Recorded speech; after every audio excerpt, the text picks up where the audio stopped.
असफंदियार वली के बेटे अमल वली अवामी national party के मरकजी सदर मुंतखब हो गए। इंट्रा पार्टी इलेक्शन में डॉक्टर मीरब आवान को मरकजी सेक्रेटरी बराए ख्वाजा सिरा हुकूक मुंतखब कर लिया गया। मज़ीद तफसीलात जानते हैं डॉन न्यूज़ के नुमाइंदे आरिफ हयात से। आरिफ, तफसीलात से आगाह कीजिएगा।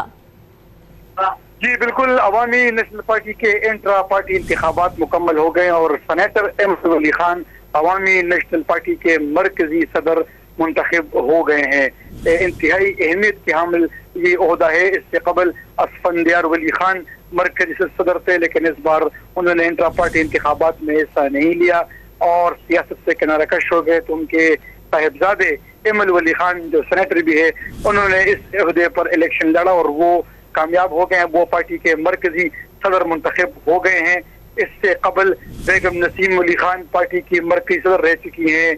अजमल खटक पार्टी के मरकजी सदर रह चुके हैं। अब्दुल वली खान जो हैं तो वो पार्टी के मरकजी सदर रह चुके थे। पार्टी के जो जनरल सेक्रेटरी हैं तो वो ब्रिगेडियर रिटायर सलीम खान बन गए। इस तरह पहली बार अवामी नेशनल पार्टी में ख्वाजा सिरा बरादरी को भी हिस्सा दिया गया। डॉक्टर मीरब आवान जो है तो वो पार्टी में मरकजी सेक्रेटरी बराए ख्वाजा सिरा हुकूक मुंतखब हो गई।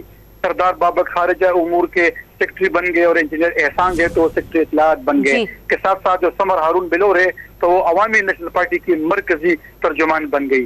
जी आरिफ हयात तफसीलात से आगाह कर रहे थे, आपका शुक्रिया।